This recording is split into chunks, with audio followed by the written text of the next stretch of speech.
Good morning, good morning mga amigo. August 4, 2025.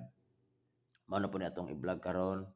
So mag-recap na ta sa mga resulta kagahapon. 151 2 PM, 266 5 PM, 249 9 PM. So ang atong nakaya ra mga amigo, per guide ra nga 24. Muna akong ibalag ang pagabuntag kay Oldruman. Din daw po tawag rambol kay balito po per guide parisanan, di ba? So magkongrasan ko sa inyo mga amigo. So karon natay per guide last two. Mo pud ako mga per guide karon tulo ka buok pare sila ninyo all. Tapos mo ni ako ang mga pambato sa last two. Pwede mo mag-twist 3-0, 4-1 o 6-8. So all draw. So karon ginaay na ko balik na ko ang kay para sa mo dipindi sila ni Sendiri ah.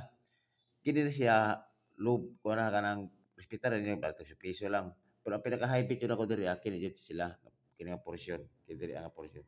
So karon ang 03 103 og 803 14 814 og 914 86 086 og 986 always target rumble.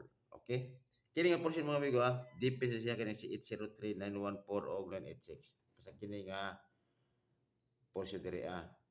Okay? Ang pinaka high bit ako kini 103 814 og 086. Karon ako bispik muna akong bispik na ako nga target. Target.